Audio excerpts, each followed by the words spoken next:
Jérémy, ça y est, c'est parti. On est à J-100 de la grande Coupe du Monde, mais il y a aussi une très très belle Coupe du Monde qui va se dérouler, c'est celui de la Coupe du Monde de rugby amateur dans cette belle région sud. Il va se passer plein de choses. Et oui, dernière ligne droite, on n'est plus qu'à quelques mois maintenant, quelques semaines de la première Coupe du Monde des clubs amateurs de l'histoire, le mondial. Ça fait 4 ans de travail et aujourd'hui on peaufine les derniers instants, les dernières choses pour finaliser cela.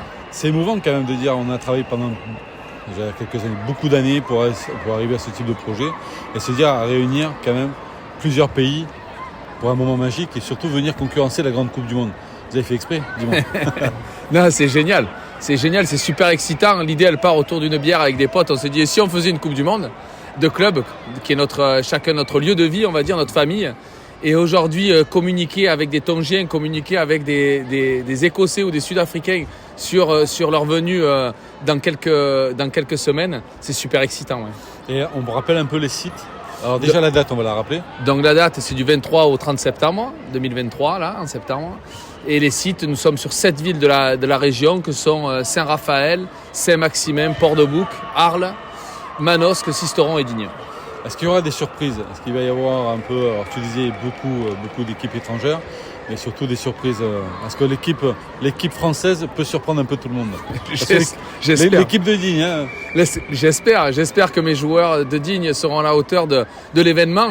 Aujourd'hui, quand on voit les Sud-Africains qui préparent leur équipe avec 5 équipes amateurs sur l'équipe de 6 Point, ou les Tongiens qui sont en train de se préparer, c'est tous des amateurs, mais ils sont bien solides et aujourd'hui ils auraient leur place un peu plus haut. Est-ce que tu as demandé à Fabien Galtier justement de faire une opposition, dire que ça tombe dans la même semaine, parce que je crois que l'équipe de France va justement se retrouver ici en camp de base pour France-Namibie.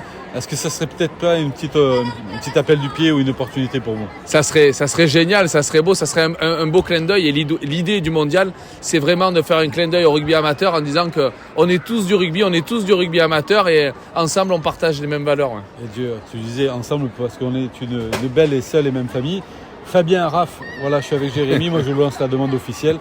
Franchement, si on arrive à faire une petite opposition contre vous, mercredi comme ça, tu vois, entre 3 et 4, ça sera avec grand plaisir. En tout cas, moi j'ai la chance et le privilège d'être ambassadeur avec vous.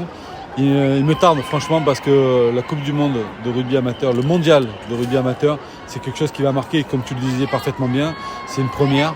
Donc ça va rester dans le temps, ça va s'inscrire aussi dans le temps. Puis ça va donner aussi pas mal d'idées à d'autres nations d'organiser aussi ce très beau mondial de rugby amateur. Et bravo encore une fois, Jérémy, bravo à toutes les équipes. On a hâte, on a impatience de voir ça. Merci Christian. Merci. Merci.